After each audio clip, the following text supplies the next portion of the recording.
Bismillahirrahmanirrahim. Assalamualaikum warahmatullahi wabarakatuh. Waalaikumsalam warahmatullahi wabarakatuh. Alhamdulillahirabbil alamin. Wa bihi nasta'inu ala umuri dunya wad din. Alhamdulillahirabbil alamin. Wassalatu wassalamu ala asyrofil anbiya'i wal mursalin. Asyhadu an la ilaha illallah wa asyhadu anna Muhammadan abduhu wa rasuluh. Asyhadu an la ilaha illallah wa asyhadu anna Muhammadan rasulullah. Allahumma shalli ala sayyidina Muhammad wa ala ali sayyidina Muhammad. Yang kami hormati guru kita Ustaz Jayyid Anwar, Magister Hukum Islam, Jamaah Salat Maghrib Rahimahumullah. Pertama dan utama, marilah kita panjatkan puji syukur kita kepada Allah Subhanahu wa taala yang telah memberikan nikmat iman dan Islam sehingga kita bisa menghadiri tamu-tamu surga pada maghrib. Salawat serta salam marilah senantiasa kita berikan kepada baginda Rasulullah sallallahu alaihi wasallam serta keluarga, sahabatnya, pengikutnya di akhir zaman yang nanti kita nantikan sahabatnya di akhir. Jamaah salat maghrib rahimahumullah, pada kesempatan Rabu pada maghrib kajian kita bertema tentang ancaman bagi yang meninggalkan sholat berjamaah akan disampaikan oleh guru kita, Ustaz kita Jayyid Anwar, Magister Hukum Islam. Kepada beliau kami silakan.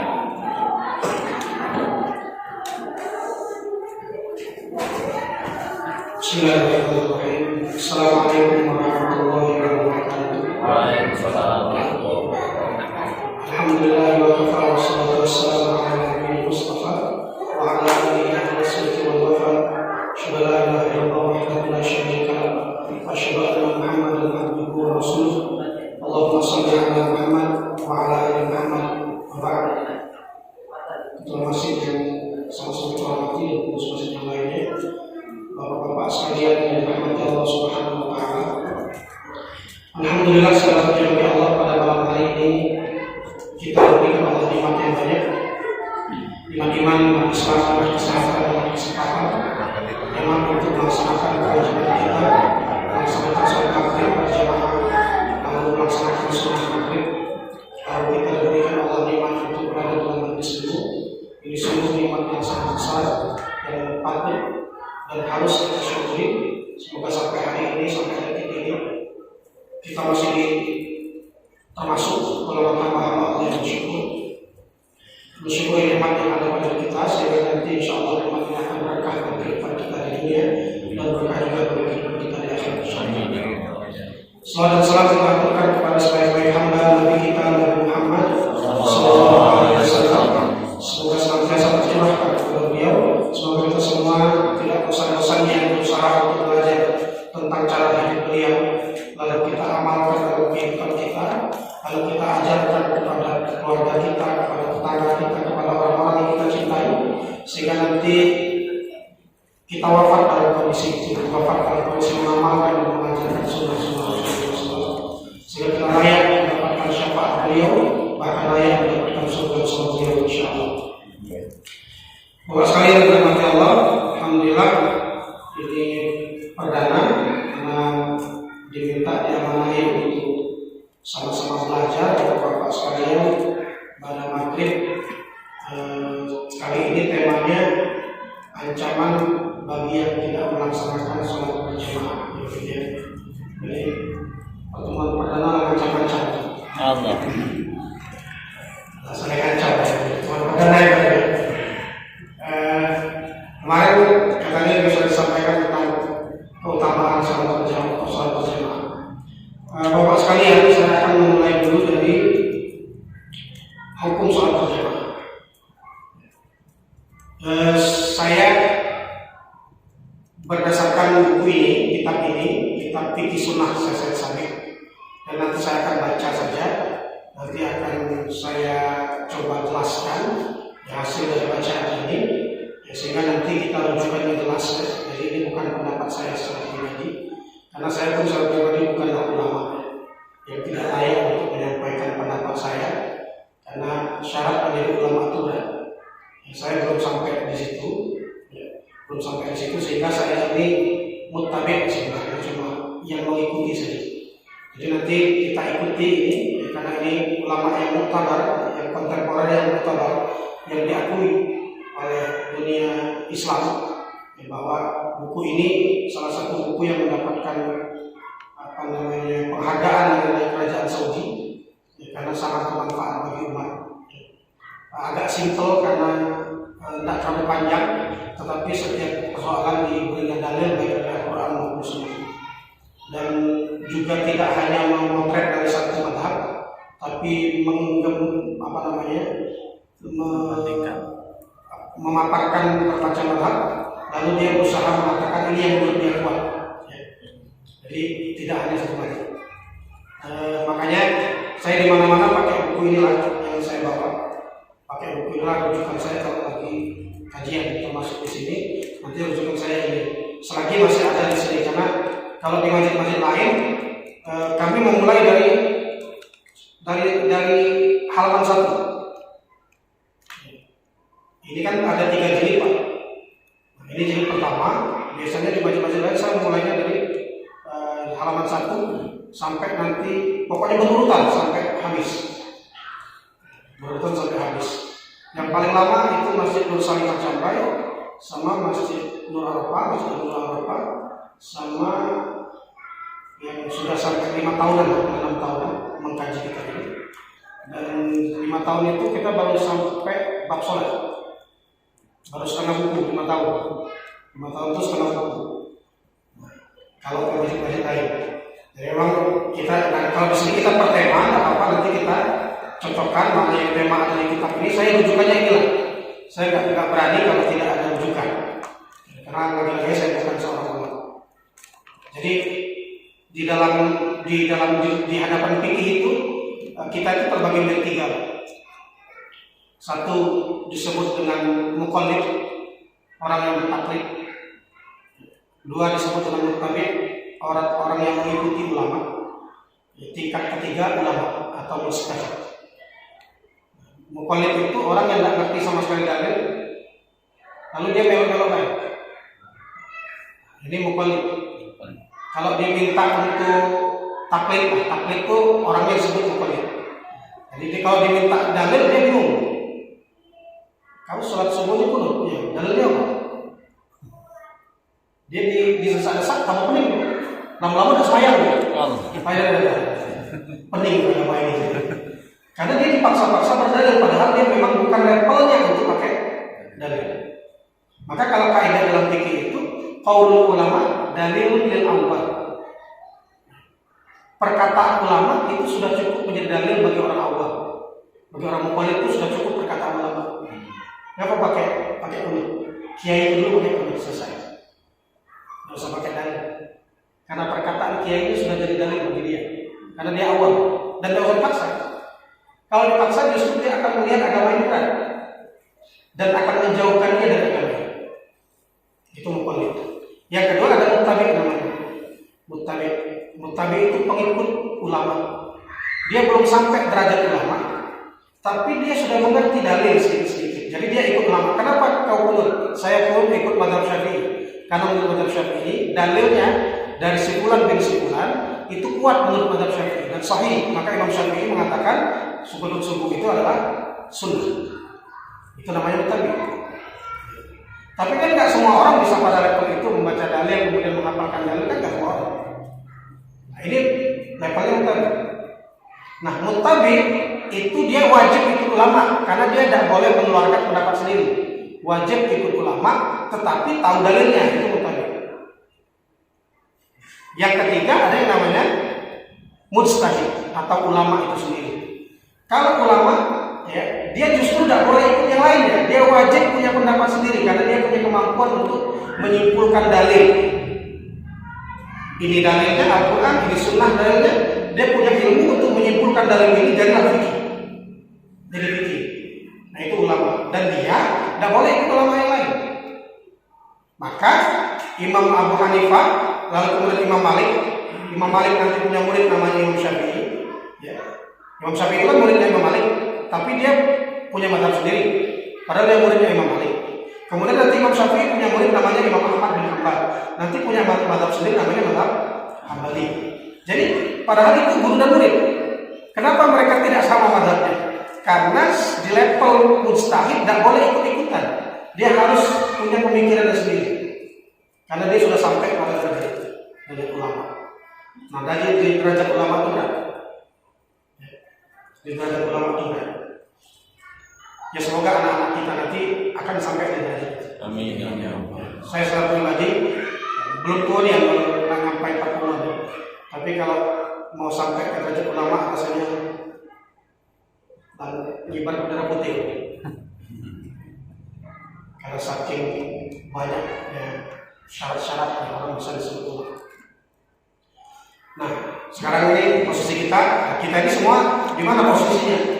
Nah, kalau kita yang kajian begini tidak boleh mukallid. Kita ini pelajar. Thalibul ilm itu semuanya adalah mutabi. Seharusnya bukan mukallid. Sebaiknya dia sebagai mutabi, bukan sebagai mukallid. Kalau orang yang sudah belajar kayak kita ini, ikut kajian, belajar, itu seharusnya bukan mukallid, tapi seharusnya dia mutabi. Nah, jangan terbolak-balik. Mukallid mental ulama, ada kacau. Mukallid tapi mentalnya mental ulama, nah itu yang bahaya. Dikit-dikit yang pun Al-Quran, dikit-dikit yang pun hadis. Itu problem. Karena banyak syaratnya, banyak ilmu yang akan digunakan sehingga adalah kesimpulan. Nah itu, jadi kita pakai ini ya karena memang ya, kita sama-sama mutabi, ya, bukan sebagai ulama. Saya pun bersamai beberapa belajar untuk belajar dengan buku ini ya selesai.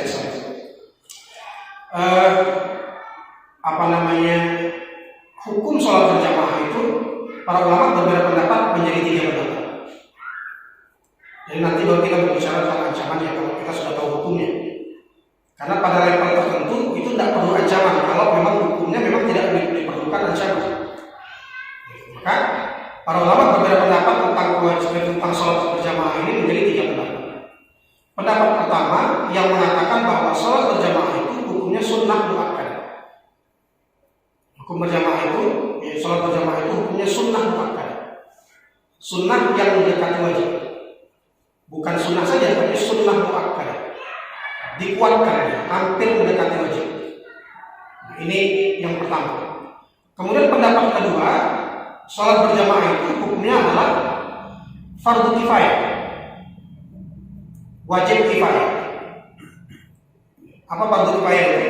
Fardu kifayah itu adalah kewajiban yang bila dilakukan oleh sekelompok orang, cukup orang, maka dia jatuh kewajiban. Cukup orang ya, bukan kalau lagi ngawe ke sudah selesai. Ini salah satu kesalahan dalam memaknai fardu kifayah. Fardu kifayah itu kalau ada yang ngawe ini sudah selesai, berarti tidak lagi jatuh, tidak lagi berdosa kaum muslimin yang lain. Bukan begitu. Jadi fardu kifayah itu adalah kewajiban yang jika orang yang melakukannya sudah cukup maka jatuhlah kewajiban yang lain.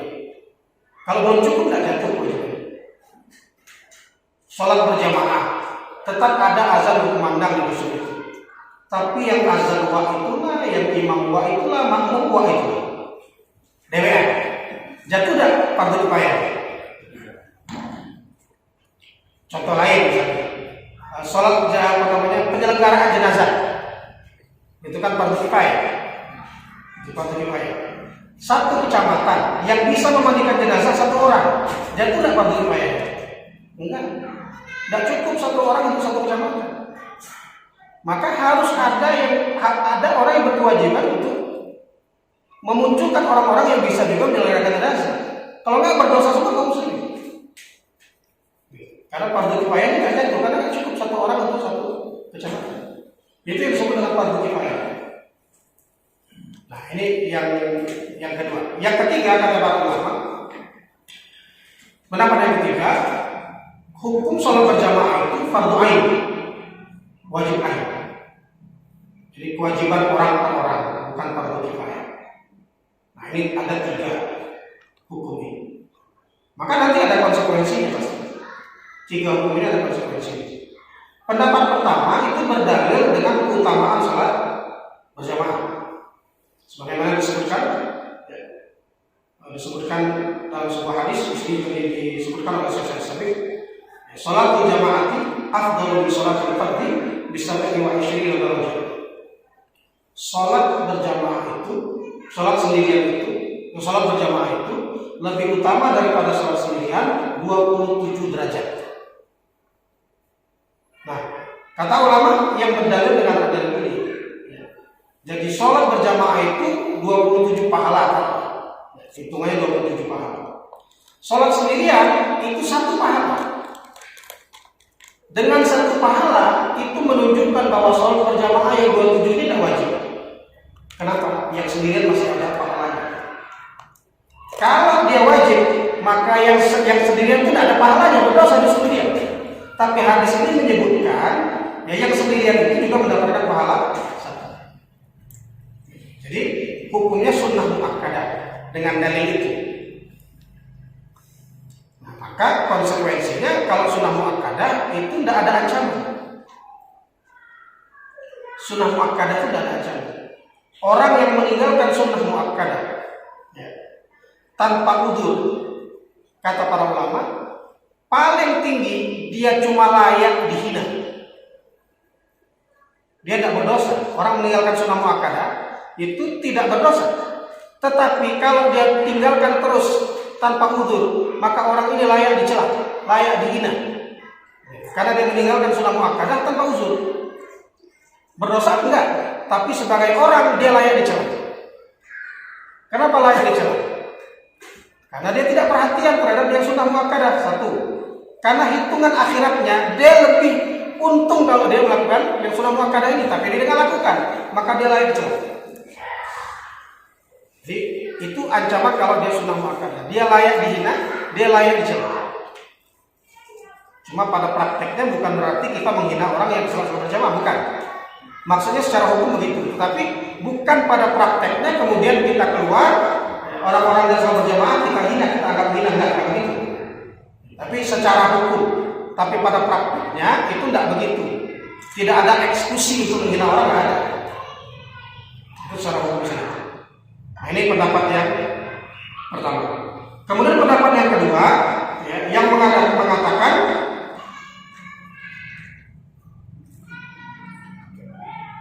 hukumnya wajib fardu ain.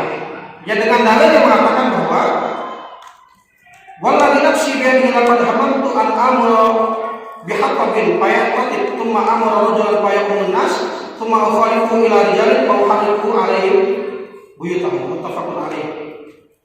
Nabi bersabda, aku sungguh demi jiwa, demi zat yang jiwa berada di tangannya, kata Nabi, sesungguhnya aku betul-betul berkeinginan mengumpulkan kayu bakar. Lalu aku perintahkan seseorang mengimami sholat. Lalu aku bawa kayu bakar ini menuju rumah orang-orang yang tidak melaksanakan sholat berjamaah. Lalu aku bakar. Jadi dalil ini ya, yang juga sahih, ini menunjukkan betapa kerasnya Nabi terhadap orang-orang yang tidak melaksanakan sholat berjamaah. Bahkan Nabi mengancam akan membakar rumah mereka. Kalimat ancaman untuk membakar rumah mereka itu oleh Nabi Muhammad SAW itu menunjukkan perkara ini wajib, bukan sunnah, kata sebagian ulama. Karena kalau dalam kaidah penyimpulan hukum, dalam kaidah usul fikih itu, kalau ancamannya sudah keras, itu menunjukkan hal itu haram. Kalau ancaman sudah keras, berarti hal itu haram. Nah, maka ya, dengan inilah para ulama sebagian berpendapat hukumnya wajib. Hukumnya fardu. Jadi, tetapi yang harus dipahami Bapak-bapak sekalian dan Allah, sampai Nabi wafat, Nabi tidak pernah membakar rumah orang yang tidak sholat berjamaah. Nggak ada dalil yang menyebutkan Nabi membakar rumah orang yang tidak sholat berjamaah. Ini hanya Nabi mengatakan laqad hamamtu, aku ingin sekali. Tapi tidak pernah dilakukan oleh Rasulullah SAW. Nah, ini dalil yang pertama. Dan yang lain yang disebutkan oleh Ibnu Mas'ud juga, dari Ibnu Mas'ud, man sarrahu ayyal Allah Ta'ala pada musliman falyuhafiz ala haula'i shalawat haitsu yunadi bihinna fa inna syara'a nabiyikum sunnah huda. Barang siapa yang ingin bertemu Allah Subhanahu wa taala nanti dalam kondisi muslim, siapa yang ingin bertemu Allah nanti dalam kondisi muslim, falyuhafiz ala haula'i shalawat haitsu yunadi bihinna. Maka hendaklah dia menjaga salat-salat yang dikumandangkan adzan untuk salat itu. Fa innallaha syara'a nabiyyikum sallallahu huda. Karena Allah mensyariatkan kepada nabi kalian, kata Ibnu Mas'ud, sunanul huda. Sunanul huda itu kebiasaan petunjuk. Jadi orang kalau dapat petunjuk itu punya kebiasaan ini, sunanul huda. Wa innahu min sunanul huda, dan sesungguhnya salat berjamaah di masjid itu termasuk sunanul huda. Walau annakum shallaitum fi buyutikum kama yusalli hadzal mutakhallaf fi baiti fataraktum sunnat nabiyikum. Kalau kalian melaksanakan salat lima waktu ini di rumah-rumah kalian, maka kalian sesungguhnya telah meninggalkan sunnah Nabi kalian. Kalian telah meninggalkan sunnah Nabi kalian. Walau taraktum sunnah nabiyikum dalalan, kata Ibnu Mas'ud, kalau kalian tinggalkan sunnah Nabi kalian, maka kalian pasti tersesat. Ya. Kemudian walaqad ra'aytuna wa ma yatakhallafana illa munafiq ma'amrun nifaq. Kata Ibnu Mas'ud, kami sangat mengetahui di masa dulu, ya, ketika Nabi masih hidup, bahwa orang-orang yang tidak melaksanakan sholat berjamaah itu adalah orang-orang munafik dan sangat diketahui bahwa dia munafik. Jadi kata Ibnu Mas'ud, dulu itu yang sering tak sholat berjamaah itu cuma orang munafik di zaman Nabi. Ini untuk kita coba dulu. Jangan keluar. Kalau kita keluar ini ribut. Karena tidak semua orang suka disebut munafik. Tapi ini begini, Ibnu Mas'ud mengatakan zaman Nabi dulu orang kalau nggak sholat berjamaah itu jelas munafik. Karena hanya orang munafik yang tidak mau sholat berjamaah dengan Nabi, yang lainnya sholat semua berjamaah dengan Nabi. Cuma juga jangan merasa saya pada munafik. Nggak boleh, terlalu pede gitu. Terlalu pede. Kenapa? Karena Umar bin Khattab pun tidak berani. Sahabat Nabi yang paling mengerti orang munafik di Madinah itu namanya Hudzaifah bin Yaman. Hudzaifah bin Yaman itu sahabat Nabi yang paling mengerti siapa-siapa orang munafik di Madinah. Dia yang istilahnya itu dia yang memiliki catatan di Madinah ini mana-mana orang munafik. Setelah Nabi wafat dia lah yang paling tahu. Dia yang paling tahu. Maka Umar bin Khattab itu kalau ada yang meninggal di Madinah, dia tidak akan pergi, tidak akan berangkat ke rumah orang itu sebelum dia melihat Hudzaifah pergi ke rumah orang itu. Karena kalau Hudzaifah tidak ke situ, ini kemungkinan orang munafik. Maka nggak didatangi, nggak disolatkan. Karena ini pasti orang munafik kalau Hudzaifah nggak datang. Karena Hudzaifah yang tahu. Nah, lalu sahabat tanya kepada Umar, sekarang kan engkau sudah khalifah. Kenapa repot-repot nunggu Hudzaifah datang baru datang? Kenapa nggak kau panggil aja Hudzaifah? Tanya, Pak Hudzaifah, mana nama-nama orang munafik ini? Apa kata Umar? Aku tidak berani. Aku khawatir ketika aku tanya pada Hudzaifah, mana nama-nama orang munafik? Ada nama di situ. Masya Allah. Umar bin Khattab, dia masih khawatir modelnya munafik. Maka tidak boleh kita meskipun sudah sholat berjamaah, sudah ngaji, tidak boleh merasa diri itu sudah bebas dari munafik. Itu berbahaya. Awal juga seperti Umar, seperti apapun sholat kita, hebat kita tidak merasa lebih baik dari orang lain. Maka lagi-lagi hadis ini perkataan Ibnu Mas'ud ini, ya konsumsi kita dulu, tunjuk diri kita dulu. Jangan menunjuk orang. Kebiasaan kita itu kalau kita menunjuk orang, paham dalil mulai. Nah, si A itu mulai otak kita itu nyambung ke lain. Kalau sudah dapat ancaman, otak kita nyambung ke lain. Bukan ke diri kita deh. Harusnya ke diri kita deh. Jangan nyambung ke orang lain. Itu problem sebagai orang. Baik. Apalagi katanya? Walaupun kana rajul yu'ti bihi wa hadi baina rajulaini hatta yaqumu fi shaff. Ya. Dan seorang laki-laki dia datang kemudian diberikan petunjuk kepadanya sampai dia berdiri di sebuah shaf. Rawahu Muslim. Ya. Kemudian yang hadis yang berikutnya, sami'tu Rasulullah sallallahu alaihi wasallam Rasul bersabda, "Ma min thalathatin fi qaryatin wala badwin la tuqamu fihi shalah illa qad istahwadha 'alaihi syaitan. Fala yakun jama'ah fa inna yakun tibu min al-badil qasim." Rawahu Abu Dawud bi isnadin hasan. Tidaklah 3 orang di sebuah desa atau di sebuah pedalaman, lalu 3 orang ini tidak mendirikan sholat berjamaah, kecuali setan akan menguasai mereka. Jadi kalau tiga orang saja di sebuah tempat dan mereka tidak berjamaah sholatnya, maka setan akan menguasai kata mereka. Fa'alaikum bil jamaah, hendaknya kalian sholatnya berjamaah. Fa'in namanya kuntibu dilakukan dengan tausiah. Karena sesungguhnya musang itu akan memakan kambing yang sendirian. Jadi kalau kambing sendirian itulah yang akan menjadi mangsanya. Kalau kita ramai-ramai, itu setan itu lebih sulit menggoda kita yang lebih sholat berjamaah daripada yang sholat sendirian. Cobalah rasakan. Biasa sholat berjamaah di masjid, sholat DWN di rumah. Coba. Terasa ya kan? Lupa rakaat dan lain sebagainya. Sulit khusyuk. Apalagi sholat anak, sholat bini, itu lagi semua yang bini lewat.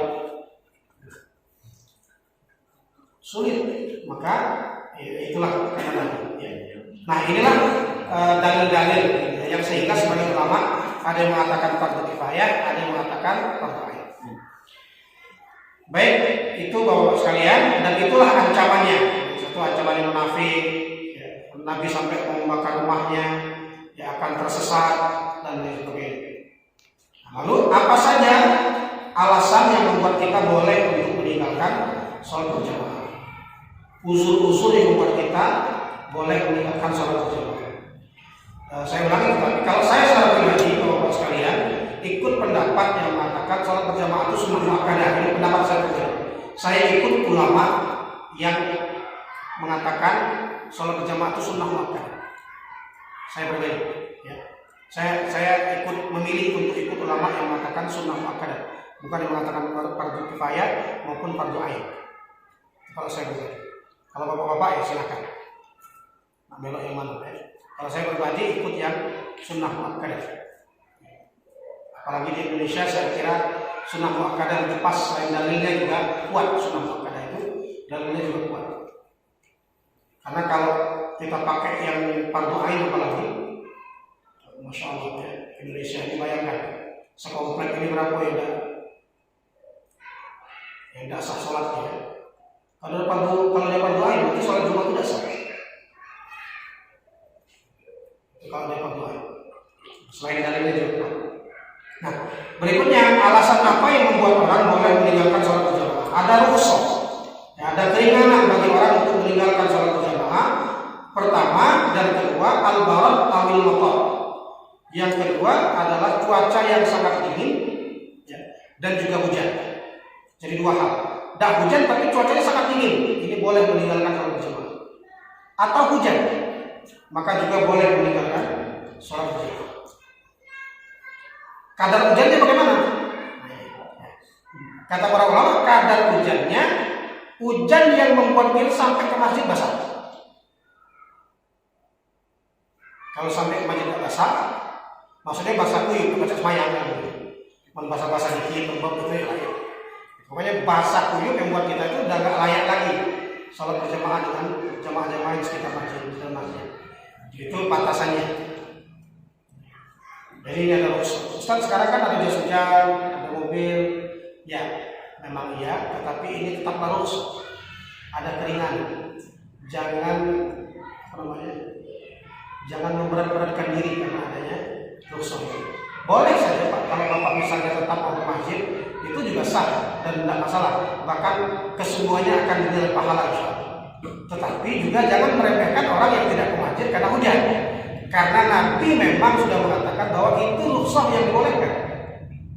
Bahkan sebagian ulama mengatakan mengambil rukhsah itu lebih utama daripada tidak mengambil. Jadi jangan juga mencibir kalau ya tidak ke masjid. Jangan ini ke masjid. Dia ngambil rukhsah. Karena memang dia balik puasa. Awak punya mobil tidak ke masjid. Nanti itu beda orang, beda pemahaman. Karena rukhsah itu sebagai ulama justru yang bahkan mengafdolkan ngambil rukhsah sebagai ulama. Adapun kita mau sungguh-sungguh tetap masjid pakai payung, pakai jas hujan, insya Allah tetap bahkan lebih lagi mendapatkan pahala kesungguhan. Tidak akan disia-siakan. Gitu ya. Dari mana Pak Ibnu Umar dari Nabi SAW melakukan yang bermunadi fayunadi salat, yunadi sallu fi rihalikum bila dzalila al-matil fi safar atau sefar. Dari Ibnu Umar dari Nabi SAW bahwa dari Nabi SAW bahwa dia diperintahkan, Ibnu Umar mengatakan dia diperintahkan untuk menyeru seruan salat itu dengan seruan sallu fi rihalikum. Sallu fi rihalikum bilailatil baridah al-matira fis safar. Dalam kondisi malam yang sangat dingin, yang hujan pada saat safar.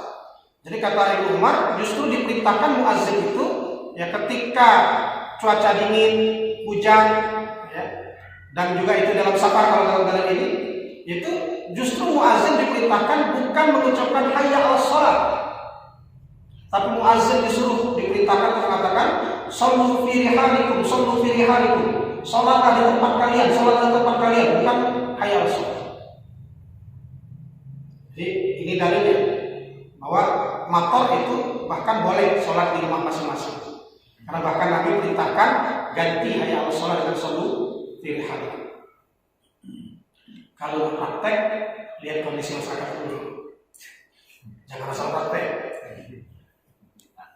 Asal praktek yang nggak pernah masjid dari itu. Gitu ya.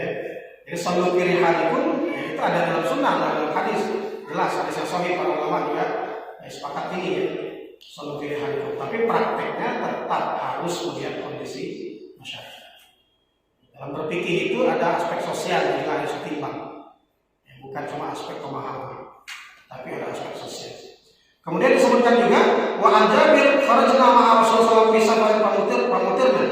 Kami keluar bersama Nabi dalam kondisi safar, ya, dan kami kehujanan. Kalau Nabi mengatakan yusolli man syaa minkum fi rahlihi, Nabi mengatakan hendaknya yang mau sholat di tempatnya masing-masing silahkan. Artinya tidak usah sholat berjamaah bareng-bareng, silahkan sholat di tempat kalian masing-masing. Rawahu Ahmad wa Muslim wa Abu Dawud wa Tirmidzi. Wa an Ibnu Abbas annahu qala al-mu'adzini fi yaumil matir. Dari Ibnu Abbas ya, bahwa Ibnu Abbas itu berkata kepada muadzinnya pada saat hujan, "Idza qulta asyhadu anna Muhammadar Rasulullah, fala taqul hayya 'alas shalah." Kata Ibnu Abbas kepada muadzinnya karena lagi hujan, setelah engkau mengucapkan asyhadu anna Muhammadar Rasulullah, maka jangan ucapkan hayya 'alas shalah karena hujan. Qul kata Ibnu Abbas, katakan sallu fi buyutikum, sallu fi buyutikum, sallu fi buyutikum. Salatlah di rumah kalian, salatlah di rumah kalian. Karena dalam kondisi hujan. Kalau faka'an nas istankaru dzalika. Ketika itu diucapkan, ya, sepertinya masyarakat itu mengingkari, tidak setuju dengan apa yang dilakukan oleh Ibnu Abbas. Lalu Ibnu Abbas mengatakan, "Ata'jabuna min dzalik." Apakah kalian heran dengan apa yang tadi aku lakukan? Faqad fa'ala min man huwa khairun minni, an-nabi sallallahu alaihi wasallam. Kata Ibnu Abbas, tadi yang baru dilakukan itu telah dilakukan juga oleh orang yang lebih baik daripada Ibnu Abbas sahabatnya, yaitu Nabi Muhammad SAW. Jadi Ibnu Abbas mengatakan Nabi Muhammad pun melakukan itu. Kalau hujan bukan hayya 'alas shalah, tapi sallu alaihi. Kemudian di hadis yang lain Nabi mengatakan, wa inni karihtu an akhrajakum fatamshu fitin wa dahab rawahu Syafi'i. Dan aku tidak suka kata Nabi ya, menyuruh kalian untuk keluar menuju masjid lalu kalian berjalan di tengah becek dan debu. Jadi Nabi berkata seperti itu. Nah, inilah dalil yang menunjukkan bahwa dingin dan hujan itu menjadi rukhsah, bisa boleh kita meninggalkan sholat berjamaah. Wa misal barat al-had asy-syadid, di antara yang sama dengan dingin itu panas. Jadi panas yang sangat itu juga membuat kita boleh sholat di rumah. Tapi di Indonesia kan tidak ada panas yang sangat. Musim panas kita mah inilah, musim dingin juga ada dinginnya. Ya, wa zulmah, gelap, sangat gelap. Misal suatu malam mati lampu, gelap, tidak ada cahaya misalnya, kalau sudah lama api juga tidak ada, misalnya gelap sekali, maka ini boleh juga sholat bersendirian. Wal khauf min zalimin, orang yang takut dari orang yang zalim juga boleh untuk tidak sholat berjamaah. Ada orang yang dizalimi, dia kalau ke masjid akan dizalimi, maka dia sholat sendiri di rumah, sah, boleh. Ya, ini juga menjadi uzurnya. Atau kalau dia muncul ke tengah-tengah orang, akan ada orang zalim misalnya, atau orang-orang yang dikejar-kejar oleh orang zalim, maka dia boleh sholat sendiri. Baik, ini yang kedua. Kita mau diskusi dulu. Masih ada waktu lebih. Sudah, mau diskusi dulu Pak. Saya mau diskusi dulu atau mau diselesaikan? Lanjut aja. Aja. Baik, aja dulu ya. Nanti insya Allah kapan itu kalau pertanyaan kita. Yang ketiga, yang membuat orang boleh untuk meninggalkan sholat berjamaah, hudur ta'am, makanan sudah dihidangkan. Jadi ketika makan sudah dihidangkan, dia boleh tidak melakukan sholat berjamaah lagi. Makan dulu. Kalau makanan sudah dihidangkan. Di hadis Ibnu Umar, kalau Nabi SAW mengatakan ahadukum ala ta'am fala yunajjil hatta yaqdi hajatahu minhu wa yuqimatis shalah. Dari Ibnu Umar, jika salah seorang kalian telah dihidangkan makanan kepadanya, maka jangan terburu-buru. Makanlah sampai selesai hajatnya, meskipun sudah qomat. Sudah qomat azan, orang makan sudah qomat, ini sudah dihidangkan, kita lagi makan. Jangan terburu-buru makan, nggak masalah. Itu justru sunnahnya. Sunnahnya justru makan. Ya, ini yang disunahkan. Jangan terburu-buru yang meninggalkan makan untuk sholat berjamaah. Dia menjadi uzur yang dibolehkan dengan dalil ini. Cuma jangan setiap azan taktikal, ya. Itu ngakali hukum. Hukum itu kan pasti diakali sebenarnya. Nah, itu sama kayak kita buku puasa itu. Buku puasa itu kan kalau sudah dihidangkan makan sholat maghrib ke masjid kan makan dulu. Kalau sudah dihidangkan kan cuma tahu gitu, tidak ke masjid dulu. Namun setiap hari dihidangkan terus sebelum maghrib, sudah dengan alasan sudah terhidang dari makanan. Sunnahnya disuruh makan dulu, ini kan kasih tahu itu ya deh, kakek hidang deh, makan pecah dulu. Hidangan kakek kalau ada hidangan juga tutupin dulu, kalau makan pecah dulu, pecah baru kita masjid dulu, harus ke masjid, baru kita makan besar. Bukan diakali ya boleh. Kemudian keempat, mudafi'atul akhbatain. Yang keempat itu menahan dua hal, yaitu BAB dan BAK. Ini juga tidak boleh sholat berjamaah dalam kondisi menahan BAB dan BAK. Selesaikan dulu hajat. Meskipun selesai hajat, orang nggak selesai berjamaah. Sholat asli. Kalau dalam kondisi hajat seperti ini. Pak Aisyah qalat, dari Aisyah dia mengatakan, sami'tu Nabi SAW yaqul, aku mendengar Nabi SAW bersabda, la salata bi hadratil ta'amil walau huwa yudafi'u akhbatain. Rawahu Ahmad wa Muslim wa Abu Dawud. Tidak ada salat dengan makanan yang sudah dihidangkan, dan juga tidak ada salat dengan menahan kedua hal tadi, yang BAB dan BAK. Jadi kalau memang rasa pengen BAB atau BAK, selesaikan dulu. Hajatnya selesaikan dulu. Meskipun BAB-nya lama, keluar dari WC orang sudah selesai sholat, sholatlah sendiri, tetap akan mendapatkan pahala berjamaah. Tetap akan mendapatkan pahala berjamaah. Jangan, kakek sholat berjamaah aja udah pelamunian, imamnya udah amu. Ayo, sambil nahan, sambil sholat. Tahu imam dibaca ayat aja, gelisah. Ini juga justru tidak boleh. Jadi ini sebaiknya dia selesaikan. Kalau selesai baru dilaksanakan sholat berjamaah. Kemudian yang kelima, Abu Darda berkata, min fikir rajul iqbalu ala hajatihi hatta yaqbalu ala salatihi wa qalbuhu farid, rawahu Bukhari. Abu Darda mengatakan bahwa di antara tanda orang itu mengerti agama, paham fikih, mengerti agama, dia menyelesaikan hajatnya dulu, baru kemudian dia melakukan sholat. Ya, dia selesaikan hajatnya, baru dia melakukan sholat, dan kondisi hatinya dalam kondisi tenang. Dia sholat itu dalam kondisi tenang karena hajatnya sudah dilakukan. Itu tanda bahwa orang mengerti dan paham. Ini kata Abdullah. Nah inilah Bapak sekalian, uzur yang boleh meninggalkan sholat berjamaah. Yang lain yang disebutkan di sini, diantaranya sakit yang memang membuat kita sulit untuk masjid. Ini boleh kita sholat di rumah. Lalu kalau sholat di rumah bagaimana? Boleh tak berjamaah dengan istri? Apakah tetap mendapatkan pahala sholat berjamaah bagi laki-laki yang berjamaah di rumah dengan istrinya? Sebagian besar ulama mengatakan kalau dia disengaja setiap hari sholat bersama istri di rumah, maka laki-laki ini tidak mendapatkan pahala sholat berjamaah. Karena seharusnya dia berpahala, dia berjamaah di masjid. Karena itulah yang dicontohkan oleh Rasulullah SAW. Tapi menurut Imam Nawawi mazhab Syafi'i, ya, yujzi'uhu, ya, sholat berjamaah itu tetap mendapatkan pahalanya di masjid maupun di rumah. Ini menurut Imam Nawawi mazhab Syafi'i. Jadi kalau ada orang misalnya sholat berjamaah di rumah dengan istrinya, itu dia tetap mendapatkan pahala sholat berjamaah, walaupun dia nggak ke masjid. Ini menurut Imam Nawawi. Tapi menurut mazhab yang lain, menurut pendapat ulama yang lain, ya laki-laki tetap sebaiknya di masjid. Ya Imam Nawawi juga tetap mengatakan yujzi'u walakin sholatul fil masjid afdal.